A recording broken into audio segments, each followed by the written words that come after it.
Alright, ladies and dudes, let's go ahead and recap all 5 of the villains and their arcs for all 5 of the previous Spider-Man films, and plus No Way Home. Dr. Octopus had the best arc ever for both 2 films, from Spider-Man 2 and Spider-Man No Way Home. I will say for the Green Goblin, I think it's decently out there for Spider-Man 1, but it's weak and disappointing for No Way Home. I will say the Lizard Man had a pretty good storyline, but we missed a transformation. You know, when he transformed into a lizard, but no storyline and No Way Home. And Sandman, he does have a sad storyline, but I wish there was a little bit more to him in Spider-Man 3, but no storyline and No Way Home. And as for Electro, meh! Well, anyway, hi ladies and dudes, this is Rebecca Lynn Barkley, aka Boobop 1987, this is my review for today. And today, yes ladies and dudes, we are heading on to the last and final Spider-Man film from the Spider-Man franchise. For now. Until we can see Spider-Man Across the Spider-Verse. And yeah, it got delayed somehow. I haven't heard the whole news about it. But I know it's sad news for everybody around the world. And I know everybody's concerned about the sequel. I understand that. I understand. But for right now, we gotta get back to the live action one. And yes, this is the reason why that Andrew Garfield's career as Spider-Man was short-lived. And this is his last and final film of Spider-Man before we got No Way Home.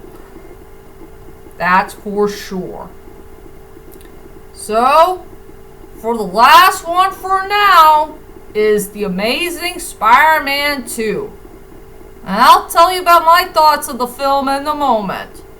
But for right now, let's head on to the main plot of the story. Well, it took place a year later after the events of The Amazing Spider-Man. Both Peter Parker and Gwen Stacy, they finally graduated at long last. They're going to move on with their lives and head on to their next chapter of what type of later on life it'll be.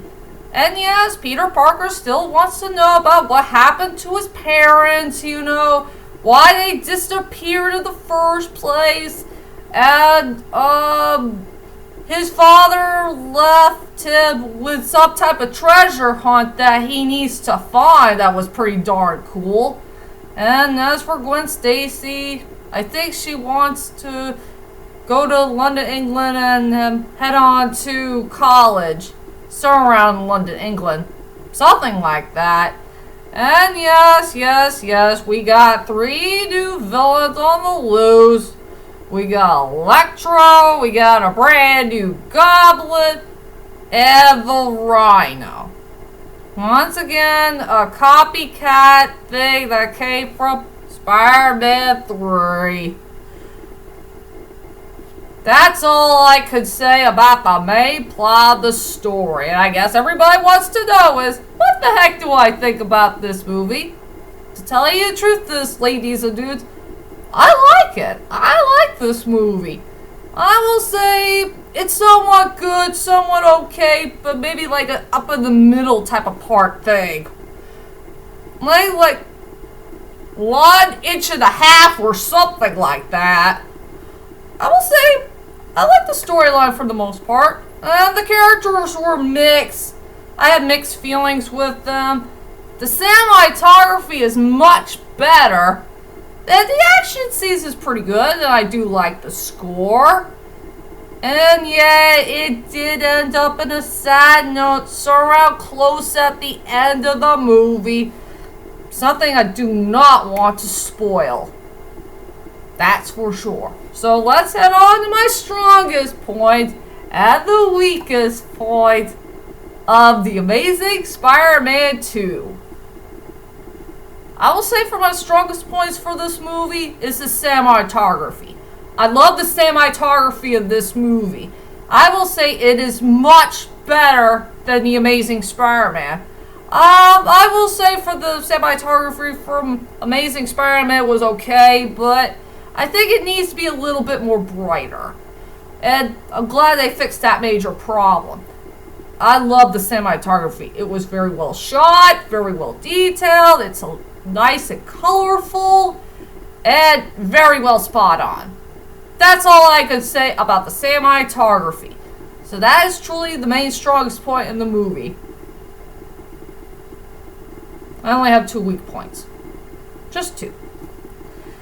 One is too many villains, and one character who did get wasted in the movie. Why 3 villains? Why? We got Rhino. He got wasted. We got Harry Osborn as the new Goblin. Oh, I do like his storyline somewhere around the first half of the movie, but the second half is too much. And as for Jamie Foxx's character, Electro, his storyline was okay, but not that great, not that terrible. But I will pay my respects to Jamie Foxx's performance and the role of the character. That I will admit. Yeah, I just wish we could just pick one villain who will be the main point of the movie. We gotta skip Rhino. All that's left is the new Green Goblin or Electro. I'll let you guys pick which villain you want to pick, who should have been the real villain of the film. And yes, there's one character who got wasted. Felicity Jones. Do you remember her who played Connor's mother in A Monster's Calls? And I really like her performance in that movie. Yeah, she got wasted in the film and she did not get much of a role in the movie.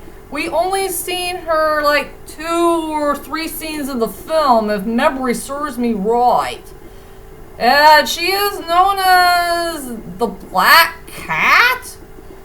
I've never done any research about her, sadly to say. I never studied the character of the Spider-Man franchise. Sadly to say. So, yeah, I will say my weakest points in the movie is there's too many villains, only 3 of them, but I wish there's only one villain who should have been the main villain of the movie, and there's one character who got wasted. And now let's go on to the characters. I'll go with the 2 characters that are okay for me. One is Harry Osborn, played by this actor I really don't know of. I will say he's an okay character. I think I like James Franco's performance as Harry Osborn much better because, you know, at least he doesn't sound like a spoiled brat or anything. He does sound like a mature guy in some ways, even if he goes outraged and mad and all that stuff.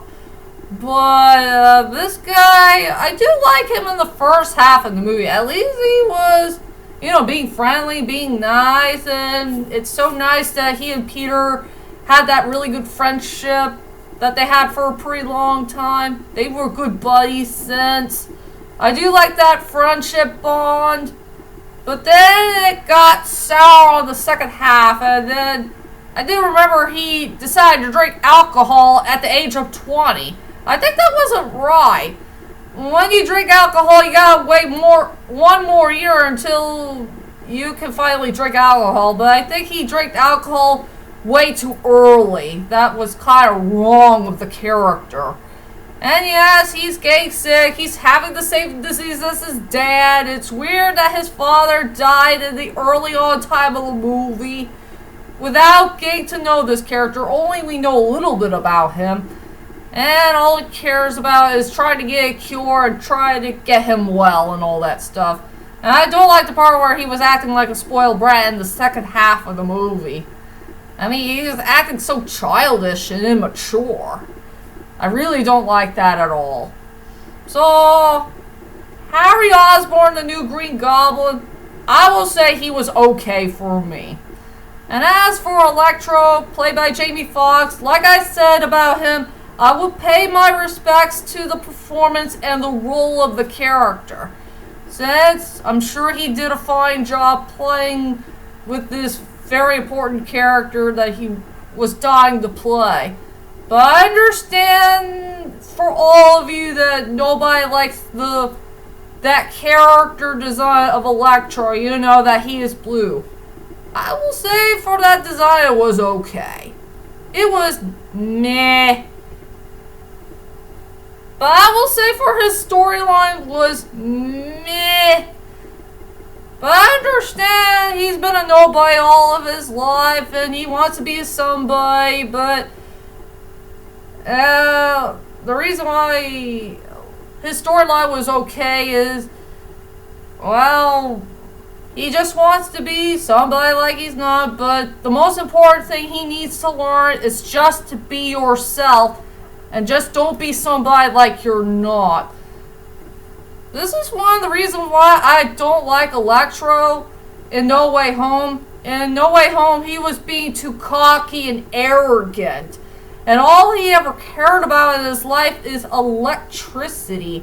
He just wanted to be some type of electricity person. The only thing I like about him is his funny jokes and his crazy dialogues.